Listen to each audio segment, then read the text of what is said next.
Itu 1 Korintus 3 ayat 16 dibilang kita ini bait Allah. Kita bait Allah. Nah, dibilang yang menarik itu dibilang begini. Tidak tahukah kamu? Paulus bilang begitu. Tidak tahukah kamu bahwa kamu itu adalah bait Allah? Kata tidak tahu ini, kata tidak tahu ini cuma menunjukkan begini, bahwa ternyata banyak orang yang tidak mengerti kalau mereka, banyak orang yang tidak menyadari kalau mereka ini bait Allah. Makanya dibilang itu kalau bilang bahasa sederhananya mau bilang begini, bahasa hari-harinya itu bilang begini. Kau enggak tahu kah kalau kau bait Allah? Gitu. Kau enggak tahu kah? Kau enggak sadar itu kau bait Allah gitu. Tidak tahukah kamu bahwa kamu adalah bait Allah? Jadi Paulus sebenarnya sedang menggugah kesadaran jemaat Tuhan di Korintus ini. Kamu itu bait Allah, kamu harus tahu itu. Kamu bait Allah. Nah, tanda bahwa kita bait Allah itu di perkataan selanjutnya, bahwa Roh Allah itu berdiam di dalam kamu. Roh Allah itu berdiam di dalam kamu. Nah, karena kita, kalau dibilang kita ini bait Allah, berarti kita ini adalah tempat tinggalnya Allah. Kita ini tempat tinggalnya Allah. Kita ini tempat kediamannya Tuhan. Tempat kediamannya Tuhan. Ini kita ini, tempat kediamannya Tuhan. Kalau dibilang kita tempat kediamannya Tuhan, berarti kita ini sebenarnya adalah milik Tuhan. Kita sebenarnya milik Tuhan. Nah, itulah sebabnya begini. Di dalam dinamika kehidupannya kita itu, apa saja yang terjadi dalam hidupnya kita itu, selalu muaranya itu adalah berkat-berkat atau apa saja yang datang dari Tuhan. Selalu akan bermuara ke situ. Karena begini, karena kita ini milik Tuhan. Jadi apa saja yang terjadi dalam hidup kita, itu sebenarnya muaranya itu akan bertemu dengan apa yang dikehendaki oleh Tuhan. Nah, ingat kehendak Tuhan itu adalah Yeremia 29 ayat 11. Yeremia 29 ayat 11 bilang, sebab aku ini mengetahui rancangan-rancangan yang ada padaku.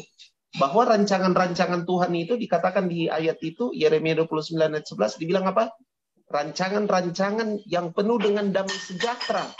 Rancangan-rancangan yang penuh dengan kebaikan. Nah, itu sebenarnya muaranya kita.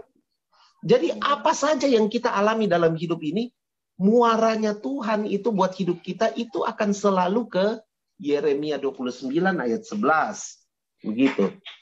Atau kita bisa berkaca juga ke Roma 8 ayat 28.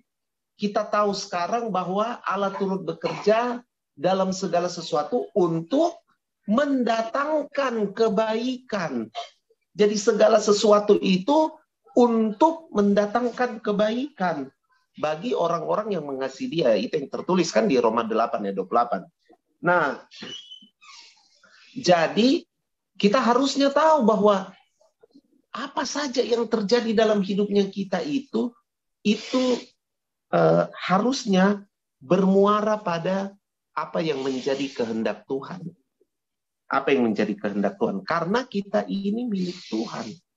Nah, kalau saya bilang apa saja yang terjadi dalam kehidupan kita, itu tidak terkecuali adalah kegagalannya kita. Our failure, kita punya kegagalan. Gitu. Ternyata kegagalannya kita itu, kalau memang kita membiarkan Tuhan seperti bekerja dalam Roma 8 ayat 28 itu, maka kegagalannya kita itu bahkan bisa disentuh oleh Tuhan untuk membuat Tuhan menyatakan kehendaknya di situ. Tuhan menyatakan kehendaknya di situ.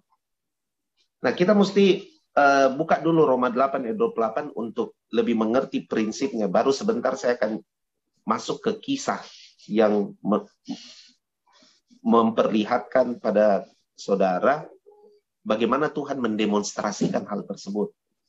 Roma 8 ayat 28 bilang, kita tahu sekarang bahwa Allah turut bekerja dalam segala sesuatu untuk mendatangkan kebaikan. Jadi segala sesuatu itu tidak semua datang dari Allah.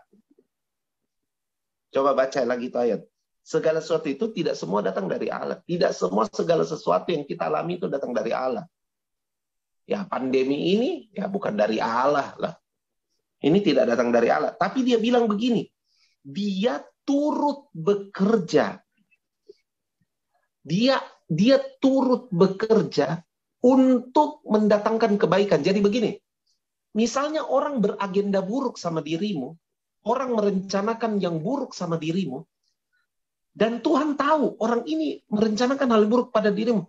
Tetapi selama kau mengasihi Tuhan, maka Tuhan itu akan bekerja, turut bekerja dalam segala sesuatu yang dirancangkan itu untuk mendatangkan kebaikan. Untuk mendatangkan kebaikan. Jadi ingat perkataannya Yusuf. Yusuf waktu meninggal bapaknya, saudara-saudaranya semua takut nih. Saudara-saudaranya bilang, mate ini, meninggal paceta ini. Nanti Yusuf ini demo balas dendam ini sama kita. Karena kita dulu karena kita dulu kerjai dia begitu. Mati ini. Nanti Yusuf balas dendam ini. Tapi kan Yusuf langsung hibur saudara-saudaranya toh. Di Kejadian 50 ayat yang ke-20. Yusuf bilang, Kejadian 50 ayat yang ke-20. Yusuf bilang begini, memang kamu telah mereka-rekakan yang jahat terhadap aku.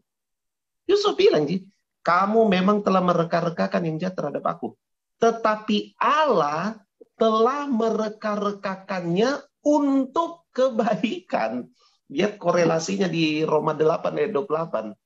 Sangat terkorelasi kan? Allah mereka-rekakannya untuk kebaikan dengan maksud melakukan seperti ini yang terjadi sekarang ini, yakni memelihara hidup suatu bangsa yang besar. Jadi ini luar biasa. Yusuf itu dia sudah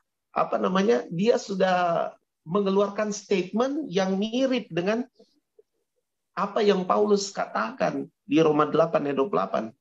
Bahwa sekalipun orang, sekalipun keadaan, sekalipun situasi mereka-rekakan yang tidak baik buat kita, tapi Allah itu bisa turut bekerja di situ untuk mereka-rekakannya menjadi kebaikan yang mendatangi kita. Nah, itu luar biasa tuh. Artinya begini, bahkan kegagalannya kita sekalipun, itu Tuhan turut bekerja sama untuk mendatangkan kebaikan. Ingat, Tuhan tidak bekerja sama dengan segala sesuatu itu. Tuhan mau bekerja sama dengan kita. Nah, makanya dia bilang gini, kebaikan yang didatangkan Tuhan dalam Roma 8 ayat 28 itu hanya bisa dinikmati oleh, Paulus bilang apa? Bagi mereka yang mengasihi Dia. Jadi selama kita mengasihi Tuhan, maka apa saja boleh terjadi, diizinkan terjadi dalam hidup kita, tetapi selama kita tetap mengasihi Tuhan, Tuhan bilang begini, Dia akan mereka-rekakannya menjadi kebaikan. Persis seperti apa yang Yusuf bilang di Kejadian 50 ayat yang ke-20 tadi. Nah, itu luar biasa, Kejadian 50 ayat yang ke-20. Nah, itu prinsipnya. Nah, saya mau menukik langsung pada kegagalan. Gitu. Kenapa kegagalan ini penting untuk ini? Karena kita semua tahu bahwa terbanyak kita itu tidak bisa, terbanyak yang membuat kita macet, tidak bisa melangkah maju ke depan atau agak lambat maju ke depan, atau tidak bisa menanggapi progres ke depan, itu karena lingkaran-lingkaran kegagalan yang mengintimidasi kita. Sampai kita merasa, aduh, nggak mungkin. Tapi kabar baik, kita sudah tahu bahwa Allah turut bekerja dalam segala sesuatu. It means, berarti bahwa sekalipun gagal, Tuhan, kalau kita mengizinkan, kalau kita tetap mengasihi Tuhan, ingat Roma 8 ayat 28 ini, kalau kita tetap mengasihi Tuhan, maka yang terjadi adalah bahkan kegagalan kita itu bisa dipakai oleh Tuhan untuk menyatakan kehendaknya bagi kita. Itu yang luar biasa. Menyatakan kehendaknya bagi kita. Nah, saya mau pergi pada satu pribadi. Ini contoh kasusnya. Contoh kasusnya. Kita pergi ke Petrus. Petrus, murid Yesus. Bagaimana apa namanya?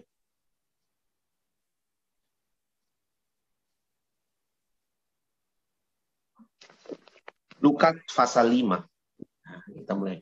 Kita lihat bagaimana Tuhan Yesus mau panggil Petrus. Bagaimana kejadian pada Petrus ini. Pada suatu kali, Yesus berdiri di pantai Danau Genesaret. Sedang orang banyak mengerumuni dia, hendak mendengarkan firman Allah. Ia melihat 2 perahu di tepi pantai. Nelayan-nelayannya telah turun dan sedang membasuh jalannya. Ia naik ke dalam salah satu perahu itu, yaitu perahu Simon, dan menyuruh dia supaya menolakkan perahunya sedikit jauh dari pantai. Lalu ia duduk dan mengajar orang banyak dari atas perahu. Setelah selesai berbicara, ia berkata kepada Simon, "Bertolaklah ke tempat yang dalam dan tebarkanlah jalamu untuk menangkap ikan." Simon menjawab, "Guru, telah sepanjang malam kami bekerja keras dan kami tidak menangkap apa-apa. Tapi karena engkau menyuruhnya, aku akan menebarkan jala juga." Dan setelah mereka melakukannya, mereka menangkap sejumlah besar ikan sehingga jala mereka mulai koyak. Lalu mereka mulai memberi isyarat kepada teman-temannya di perahu yang lain supaya mereka datang membantunya. Dan mereka itu datang. Lalu mereka bersama-sama mengisi kedua perahu dengan ikan hingga hampir tenggelam. Ketika Simon Petrus melihat hal itu, ia pun tersungkur di depan Yesus dan berkata, "Tuhan, pergilah daripadaku karena aku ini seorang berdosa." Sebab ia dan semua orang yang bersama-sama dengan dia takjub oleh karena banyaknya ikan yang mereka tangkap. Demikian juga Yohanes dan Yakobus dan Yohanes anak-anak Zebedeus yang menjadi teman Simon. Kata Yesus kepada Simon, "Jangan takut. Mulai dari sekarang engkau akan menjala manusia." Dan sesudah mereka menghela perahu-perahunya ke darat, mereka pun meninggalkan segala sesuatu lalu mengikut Yesus. Dalam kisah ini, kita perlu tahu bahwa Petrus itu, dia telah pergi menangkap ikan semalam-malaman. Dan dia tidak dapat apa-apa. Nah, coba bayangkan ini. Simon ini, dia belum bernama Petrus di sini, dia masih namanya Simon. Simon di sini itu adalah seorang nelayan profesional. Dia itu nelayan profesional. Dia sangat mahir dalam mengerjakan pekerjaannya. Dia bukan 1-2 tahun menjadi nelayan ikan. Dia telah mengerjakan itu bertahun-tahun lamanya menjadi nelayan ikan. Itu fakta pertama. Fakta kedua adalah ini, bahwa Simon itu dia punya area menangkap ikan itu, yaitu di Danau Genesaret ini, adalah area yang sudah selalu dia tangkap ikan. Di Danau Galilea itu daerah yang sudah selalu dia tangkap ikan. Dia kenal baik daerah itu. Dia tahu sudut-sudutnya, dia tahu area-area mana ikan itu bisa banyak. Dia tahu. Dia sudah kenal medannya. Jadi sangat tidak mungkin, kecuali kalau ada perubahan cuaca yang ekstrim, baru kemudian dia mungkin bisa gagal. Tapi selama itu tidak terjadi, dia pasti bisa tangkap ikan. Dia pasti bisa tangkap ikan karena dia kenal medannya, dia tahu. Tapi pada hari itu, dia tidak dapat menangkap ikan. Seekor pun tidak dapat. Bayangkan, sudah semalam-malaman mencoba menangkap ikan dan tidak dapat seekor pun. Menjelang pagi, mulai pulang dalam keadaan loyo, bayangkan tidak tidur semalam-malaman, pulang dalam keadaan loyo, dalam keadaan gagal, karena tidak bisa menangkap satu apapun. Tiba-tiba ketemu Yesus. Nah, coba perhatikan baik-baik. Ketika Tuhan menyentuh kegagalan kita, apa yang Tuhan lakukan? Tuhan Yesus itu tiba-tiba, waktu Petrus merapat di tepi danau, Tuhan Yesus melihat begini.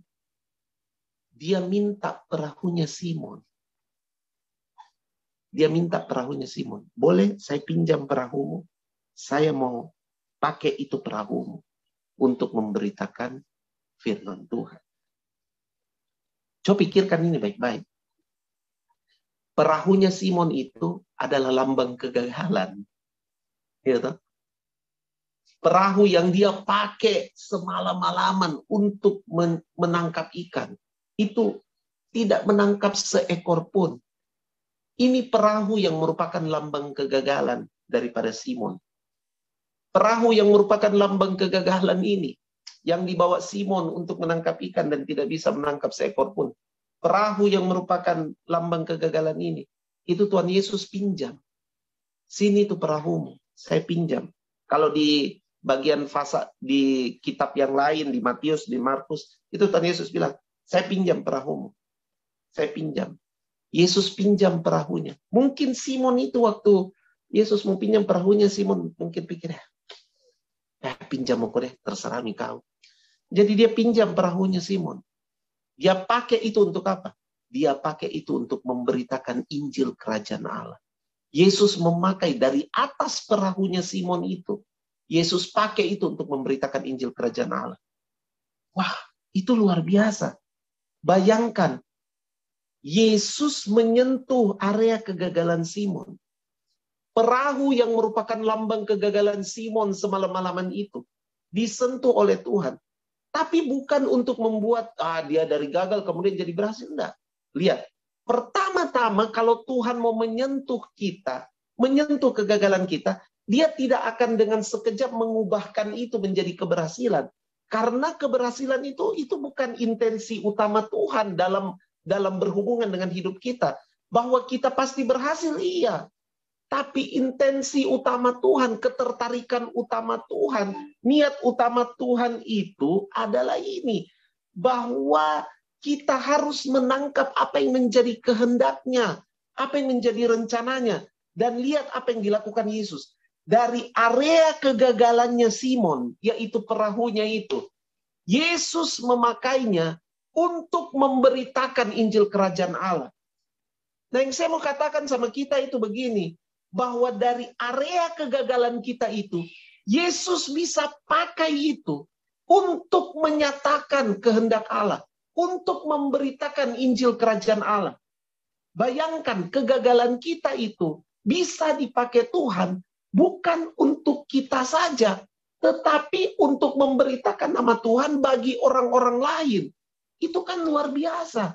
Bagaimana area kegagalan kita itu dipakai oleh Tuhan untuk memberitakan kebenaran yang memerdekakan itu. Untuk memberitakan kebenaran yang memerdekakan itu bagi banyak orang. Bayangkan, di perahu kegagalan Simon, Yesus berdiri dan memberitakan Injil Kerajaan Allah di situ. Dan banyak orang mendengar tentang hal tersebut. Dari mana itu? Dari tempat di mana Petrus gagal. Itu luar biasa. Itu luar biasa. Jadi ternyata Tuhan Yesus waktu encounter dengan kegagalannya kita itu, dia mau pakai itu untuk menjadi kesaksian tentang kehendak Allah, tentang rencana Allah. Terbanyak kegagalan-kegagalannya kita itu sebenarnya, kalau kita mempersilahkan Tuhan berdiri di situ, maka dari tempat di mana kita gagal itu, disitulah terwartakan, terberitakan Injil Kerajaan Allah. Terberitakan berita yang membebaskan banyak orang, yaitu firman Tuhan. Itu luar biasa. Nah, saya baca bukunya Jeffrey Rahmat dulu. Jadi awal-awal itu Jeffrey Rahmat tulis buku. Ini buku sudah lama sekali. Bukunya itu namanya, judul buku ini adalah Permainan Cantik. Permainan Cantik. Itu buku dari Pastor Jeffrey Rahmat. Nah, di buku itu, Jeffrey Rahmat bercerita tentang ada seorang jemaatnya yang mengalami kebangkrutan. Usahanya bangkrut. Jadi waktu dia bangkrut, dia bilang, dia mengeluh sama pendetanya. Ya, sama Pastor Jeffrey. Nah, satu kali, jadi ya Pastor Jeffrey mendengar, menguatkan gitu ya. Nah, satu kali Pastor Jeffrey itu dapat undangan untuk berkhotbah di persekutuan pengusaha-pengusaha. Itu kalau saudara tahu Full Gospel Businessman. Full Gospel Businessman itu persekutuan pengusaha-pengusaha. Nah, Jeffrey Rahmat diundang khotbah di situ. Nah, waktu dia diundang khotbah di situ, dia ajaklah ini si pengusaha gagal ini. Dia bilang begini, ayo Miko ikut saya, gitu. Nah, kalau sekedar ikut ibadah sih, mungkin ini pengusaha masih mau. Tapi tiba-tiba Pastor Jeffrey bilang begini, nanti di itu ibadah, saya minta kau bersaksi. Wih, dia bilang begini, saya mau bersaksi apa? Saya lagi bangkrut. Tiba-tiba kau suruh saya bersaksi, saya mau bicara apa begitu? Saya mau bicara apa? Tapi Pastor Jeffrey bilang, saya tidak suruh kau bicara saja apa yang kau alami, cerita saja. Kita lihat bagaimana Tuhan bekerja. Akhirnya dengan berat hati orang ini pun mengikuti nasihat pendetanya. Dia kemudian ikut dan kemudian dia diundang bersaksi oleh Pastor Jeffrey, dia bersaksi. Dia cerita saja apa adanya tentang apa yang sedang dia alami, dia cerita apa adanya. Tanpa dia duga, ternyata waktu dia cerita itu, selesai ibadah, banyak sekali orang datang sama dia dan bilang begini, terima kasih untuk ceritamu. Kau sudah menguatkan kita. Kau sudah menghibur, menguatkan. Dia kaget, saya menguatkan apa ya? Saya menguatkan apa? Tapi mereka bilang gini, keberanianmu untuk bisa berbagi di masa-masa sulit itu sangat menginspirasi. Kau betul-betul menginspirasi. Kita jadi tahu malam hari ini kalau masih ada harapan di dalam Tuhan.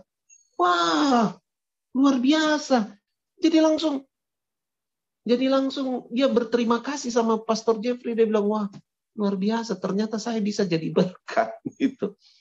Dan kemudian setelah beberapa waktu berlalu, Tuhan memulihkan dia punya usaha. Usahanya bisa kembali lagi. Tapi intinya itu begini, bahwa dalam masa-masa tersulitnya sekalipun, itu Tuhan bisa pakai untuk menyatakan. Bayangkan saudara, kalau kegagalan kita itu bisa dipakai oleh Tuhan, kita izinkan Tuhan berdiri di situ, dan di dalam area kegagalan kita itu, terwartakanlah Injil Kerajaan Allah. Itu yang luar biasa. Petrus menyerahkan perahu kegagalannya pada Yesus. Dan Yesus berdiri di situ memberitakan Injil Kerajaan Allah. Itu luar biasa. Kalau ada kegagalan-kegagalan yang sedang kita alami saat ini, mari izinkan Tuhan untuk berdiri di situ. Dan kita akan lihat bagaimana sekalipun kita gagal, tapi Roma 8 ayat 28 itu berlaku. Kejadian 50 ayat 20 itu berlaku. Sekalipun kamu mereka-rekakan yang jahat terhadap aku, tapi Allah mereka-rekakannya untuk kebaikan. Kenapa? Karena Allah berdiri di situ. Allah berdiri di situ dan mendeklarasikan ketetapan-ketetapan ilahinya. Itu luar biasa. Nah, lihat ya. Jadi bagaimana Tuhan Yesus Tuhan Yesus memulihkan Petrus dari kegagalannya. Dia berdiri di tempat kegagalannya itu. Nah, setelah itu apa yang terjadi? Setelah itu, Tuhan Yesus setelah selesai berkhotbah, Tuhan Yesus juga tidak memulai obrolan dengan Simon itu dan bilang, Simon, ada apakah? Kenapa mukamu murung? Enggak. Yesus itu setelah selesai berkhotbah, dia langsung berkata kepada Simon. Bayangkan, ayat 4 itu dibilang gini. Lukas 5 tadi ayat 4. Dibilang gini, setelah selesai berbicara. Jadi setelah dia selesai berbicara, itu Yesus langsung ngomong ke Simon. Yesus langsung ngomong begini. Bawa mau ke perahumu ini. Tebarkan jalamu untuk menangkap ikan. Bertolak mau ke tempat yang lebih dalam. Jadi setelah dia selesai, nah ini saya bilang, dari area kegagalan kita itu, Tuhan mau pakai untuk kemudian itu bisa menjadi inspirasi dan berkat bagi orang lain. bukan karena kegagalannya, tapi dari area itu firman Tuhan dinyatakan, firman Tuhan diberitakan. Tapi jangan takut. Setelah itu yang terjadi adalah apa? Tuhan mulai berurusan dengan kita pribadi. Ada instruksi-instruksi dari Tuhan untuk kita secara pribadi. Kita harus tanggap itu. Nah, instruksi Tuhan secara pribadi pada Petrus adalah apa? Dia bilang begini, ayo ke tempat yang dalam. Ayo tebarkan jalamu untuk menangkap ikan. Apa ini perintahnya Yesus? Apa maksudnya ini? Ternyata itu maksudnya begini. Mari masuki hal yang paling mustahil. Ternyata instruksi-instruksi Tuhan secara pribadi di dalam dia menyentuh kegagalan kita adalah dia membawa kita ke tempat yang paling mustahil.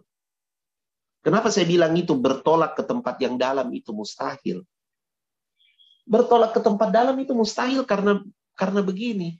Menangkap ikan itu tidak waktunya pada saat itu. Orang kan menangkap ikan ya harus malam-malam. Karena malam-malam ikan itu naik. Ikan naik ke permukaan. Ikan paling tidak dia tidak sembunyi. Tapi kalau matahari sudah tinggi, biasanya ikan itu sudah mulai lari ke dalam mencari yang lebih hangat.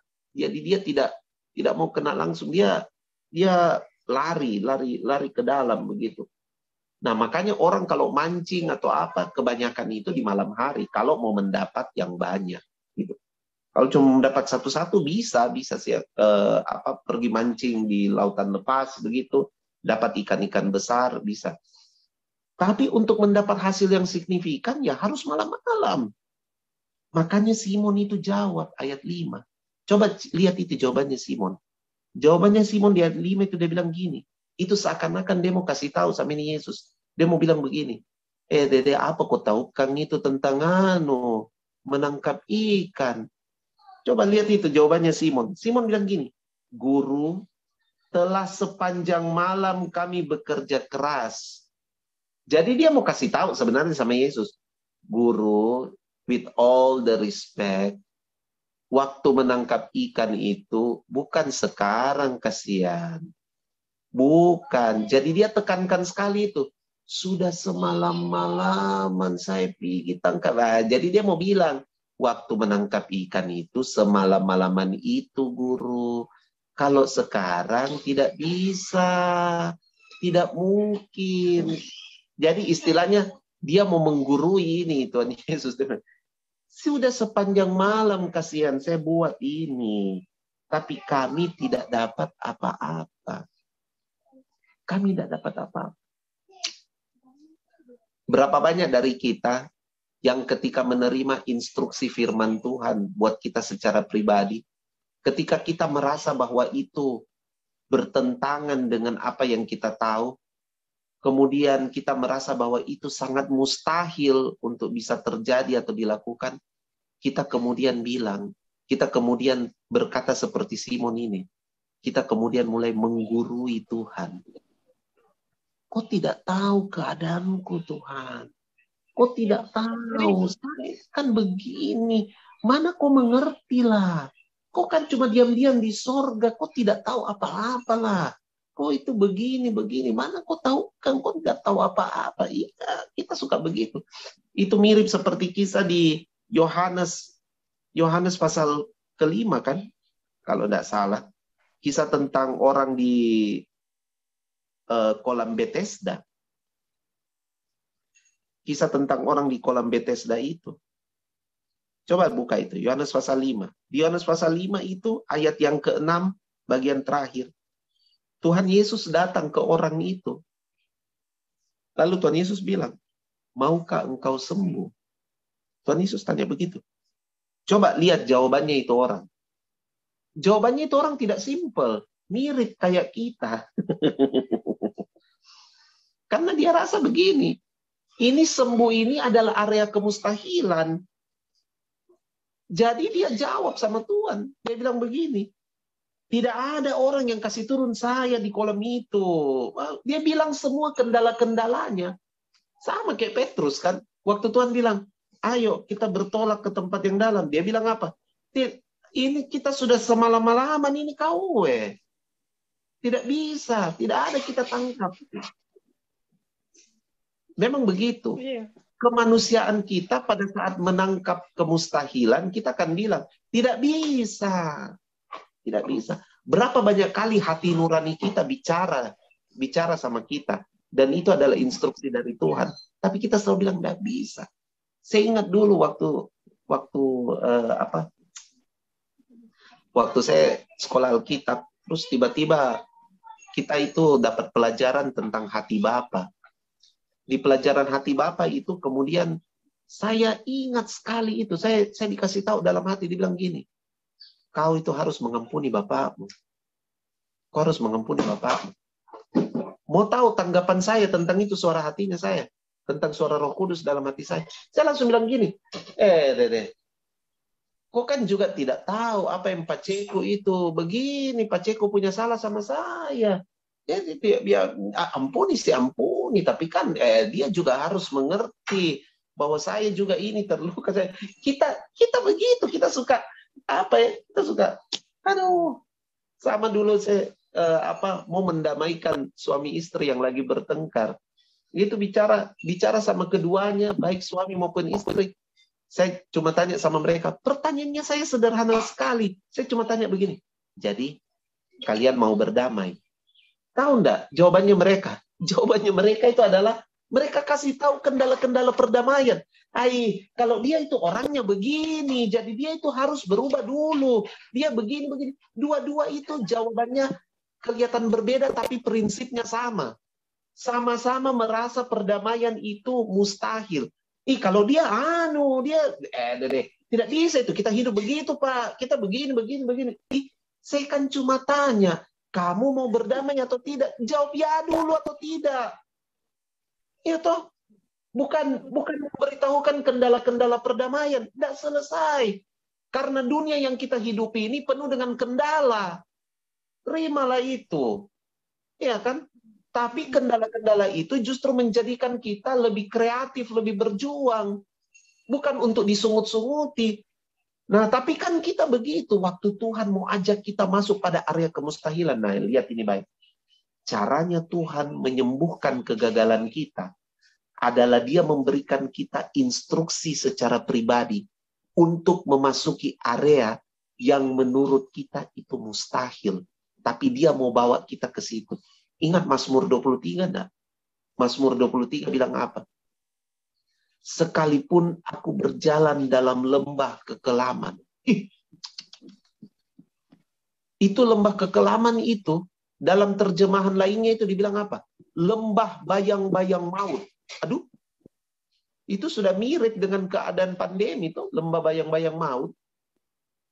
Agak mirip-mirip sedikit dan lembah bayang-bayang maut. Bayangkan itu. Sekalipun aku berjalan dalam lembah bayang-bayang maut. Tapi dia bilang, aku tidak takut bahaya, sebab Tuhan besertaku. Itu luar biasa. Itu luar biasa. Karena apa? Dia diajak untuk memasuki alam yang mustahil. Tapi karena Tuhan beserta dia, maka dia berjalan saja. Karena apa? Alasannya sederhana. Bukan karena dia sanggup. Bukan karena kemudian itu menjadi masuk akal. Bukan karena kemudian itu bisa diterima dengan nalar. Tapi alasannya sederhana. Karena Tuhan menyertai. Maukah kita memakai alasan sederhana ini sebagai kekuatan kita untuk berkata, ya Tuhan, ketika Tuhan mengajak kita masuk pada zona kemustahilan. Nanti kapan-kapan saya akan bicara bagaimana kita berpindah dari zona aman ke zona iman. Iya. Itu tapi, iya, tapi nanti belum sekarang. Tapi Coba pikirkan itu. Bagaimana Tuhan Yesus itu mengajak Petrus, ayo kita ke tempat yang dalam. Bagaimana kalau Yesus mau menyembuhkan kegagalan saudara dengan berkata begini, ayo kita pergi ke tempat yang mungkin kau akan bilang mustahil. Tapi ayo yang penting sama-sama Yang penting saya sama-sama kok. Mau tidak saudara akan berhenti melihat kendalanya, tetapi hanya bilang begini, Terima kasih Tuhan. Yang penting sama-sama Kak. Ayo mipain. Iya. Nah itu jawabannya Petrus di situ luar biasa. Karena dia bilang begini. Simon Petrus itu bilang begini. Dia bilang, setelah dia bilang begitu toh, saya sudah menangkap nih semalam-malaman ini tidak dapat. Begini. Tapi saya suka kata terakhirnya. Dia ngomong gini. Tetapi karena engkau menyuruhnya, aku akan menebarkan jala juga. Weh, ini luar biasa ini reaksi begini. Ayo kita belajar ini reaksi ini. Karena engkau yang suruh, ayo mipain. Karena kau yang bilang, oke, saya ikut. Walaupun kayaknya menurut nalarku, dede, bisa hanya how come, tapi biar mipain. Yang penting karena kau jam bilang, ayo mipain. Ya kan? Ya kan? Berapa banyak kali kita dalam kehidupan pernikahan juga, waktu pasangannya kita itu mungkin dia mau mengambil resiko untuk memutuskan bisnis atau keputusan-keputusan penting di dalam menghidupi rumah tangga. Kita mungkin yang lihat, istri mungkin yang lihat, mungkin bilang, aduh kayaknya, tapi waktu dia lihat suaminya tahu yakin, oke mipain, putuskan mipain. Ya, dia percaya saja. Ada kan kasus-kasus yang seperti itu. Tapi lihat ini Tuhan, mestinya kita dengan Tuhan itu begitu. Waktu Tuhan bilang, ayo nih. Memang tidak sesuai dengan pikiran. Tapi lihat, waktu Tuhan sentuh kegagalannya kita. Dia bawa kita ke tempat yang mustahil. Dia bawa kita untuk melakukan hal-hal di luar pemikirannya kita. Tapi dia bilang, ayo nih. Kan ada saya. Nah, Petrus itu luar biasa. Simon itu luar biasa. Dia bilang apa? Karena kau yang suruh, ayo mipain. Pergilah mereka. Saudara lihat waktu dia pergi. Waduh, betul. Saya kalau lihat adegan di film The Chosen itu, adegan di mana Petrus menjala ikan itu di film The Chosen. Saya cuma rasa lucu itu adegan itu. Karena Petrus itu waktu dia lempar jalannya, dia itu dengan dia punya muka-muka tidak yakin gitu, dia pasang mukanya, dia lihat Tuhan Yesus berdiri begini. Tuhan Yesus juga patutuahi di situ. Tuhan Yesus juga lihat senyum sama dia. Tapi ekspresinya tiba-tiba berubah waktu perahunya bengkok. Wah, ternyata banyak sekali ikan. Wah, luar biasa. Nah, kita tentu kalau berpikir pragmatis, kita melihat cerita ini, yang kita konsentrasi adalah akhirnya Petrus tangkap ikan banyak. Padahal bukan itu. Tangkap ikan banyak ini kemudian menjadi sesuatu yang tidak berarti jadinya. Karena menjadi bukan inti dari cerita. Setelah mereka menangkap ikan banyak. Nah, ini yang terjadi. Waktu kita mentaati Tuhan, di dalam memasuki area kemustahilan untuk redeem kegagalan kita. Coba lihat. Begitu berhasil, Petrus itu sudah tidak pandang ikan.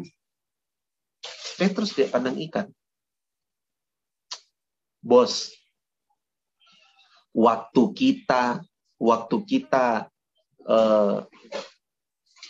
kita lihat bagaimana Tuhan menyentuh kegagalan kita, membimbing kita pada area kemustahilan itu.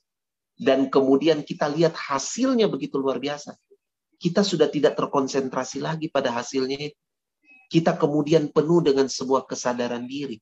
Ada sebuah pewahyuan datang kepada diri kita. Kita kemudian jadi sadar siapa diri kita. Nah, Simon itu dia jadi sadar dirinya siapa. Karena kemudian dia datang kepada Tuhan Yesus. Dia datang dan bilang begini. Dia bilang, "Depart from me." Pergi kau jauh dari saya, Guru. Karena saya ini orang berdosa. Pergi kau jauh dari saya, Guru. Saya ini orang berdosa. Saya tidak percaya sama kau, saya orang berdosa. Ada sebuah kesadaran dalam dirinya tiba-tiba bahwa, saya ini tidak layak, saya tidak layak. Pernahkah saudara, ketika Tuhan mengabulkan doa saudara, ketika Tuhan membawa saudara pada sebuah keberhasilan, justru yang terjadi pada diri saudara bukan dengan, ya saudara gembira karena keberhasilan itu, tapi tiba-tiba ada sebuah kesadaran diri yang bilang begini, Tuhan, saya sebenarnya tidak layak, Tuhan. Saya sebenarnya tidak layak. Terima kasih sudah melayakkan saya. Itu yang datang pada Petrus. Dia bilang, depart from me. Depart from me. Waduh. Tapi Yesus, nah ini dia. Ketika Tuhan menyentuh kegagalan kita, hal yang ketiga yang Tuhan lakukan adalah Dia kemudian memberitahukan kepada kita destiny-nya kita. Wah, luar biasa. Jadi hal pertama, ketika Tuhan menyentuh kegagalan kita, hal pertama yang Dia lakukan adalah apa? Dia membuat area kegagalan kita itu justru menjadi area di mana firman Tuhan disampaikan. Bukan untuk kita sendiri, tetapi untuk banyak orang. Menjadi kesaksian hidup untuk banyak orang. Itu yang pertama. Hal yang kedua, ketika Tuhan menyentuh kegagalan kita, hal yang kedua yang Dia lakukan adalah apa? Dia menuntun kita secara pribadi. Dia memberikan instruksi kepada kita secara pribadi untuk masuk pada area kemustahilan kita. Dengan memberi jaminan bahwa Dia beserta dengan kita. Ayo, kita pergi ke tempat yang mustahil. Tapi ini hal yang ketiga. Ketika Tuhan menyentuh kegagalan kita, hal yang ketiga yang Dia lakukan adalah ini, bahwa Tuhan menyatakan kepada kita rencananya. Dia reveal kepada kita destiny yang Dia tetapkan bagi kita. Lihat apa yang terjadi pada Simon. Ketika dia bilang, depart from me, Jesus. Yang Yesus katakan adalah ini, jangan takut. Mulai dari sekarang, engkau akan menjala manusia. Bayangkan saudara, peristiwa kegagalan Petrus justru mempertemukan Petrus dengan destiny ilahi yang ditetapkan kerajaan sorga, yang ditetapkan Tuhan Yesus buat dirinya. Bahwa dia itu telah ditetapkan dari kekekalan untuk menjadi penjala manusia. Seketika itu matanya terbuka. Dia kemudian dibukakan dengan sebuah kenyataan. Oh, ternyata saya menjadi penjala ikan bertahun-tahun ini untuk mempersiapkan saya untuk menjadi penjala manusia. Peristiwa menangkap ikan banyak-banyak ini sebenarnya memberitahu saya bahwa saya punya kemampuan yang lain. Saya punya destiny yang luar biasa. Sebagai orang yang akan menangkap jiwa-jiwa. Sebanyak ikan yang saya dapatkan itu. Demikian juga Tuhan akan menyertai saya untuk menjangkau jiwa. Kita kemudian tahu apa yang terjadi pada Petrus. Ketika Roh Kudus turun dalam Kisah Para Rasul pasal 2. Roh Kudus menjamah semua. Petrus berkhotbah. Dan sekali berkhotbah, 3.000 orang bertobat seketika. Ribuan orang bertobat seketika menerima Yesus sebagai Tuhan dan Juru Selamat. Siapa yang berkhotbah sehingga terjadi itu? Yang berkhotbah adalah Simon Petrus. Siapakah Simon Petrus? Dia bukan orang sekolahan. Dia bukan orang tamatan seperti Rasul Paulus yang diajar oleh guru besar Gamaliel. Dia adalah mantan nelayan. Pak Baluk Juku. Dia itu seperti yang kalau kita lihat itu di apa yang biasa di pasar lelong itu ya, itu tuh gambaran yang paling mirip itu untuk mau tahu Simon Petrus kayak apa. Dia itu. Tetapi dia dipakai Tuhan begitu luar biasa. Satu kali berkhotbah, ribuan jiwa bertobat. Luar biasa. Dia menjadi penjala manusia. Tuhan tetapkan destiny-nya. Tuhan reveal, Tuhan ungkapkan destiny-nya melalui kegagalan dia menangkap seekor ikan pun dia dinyatakan oleh Tuhan. Nah, inilah yang saya mau bagi malam hari ini, bahwa ketika Tuhan menyentuh kegagalan, saya kembali kepada Roma 8 ayat 28 untuk menutupnya. Saya kembali pada Roma 8 ayat 28.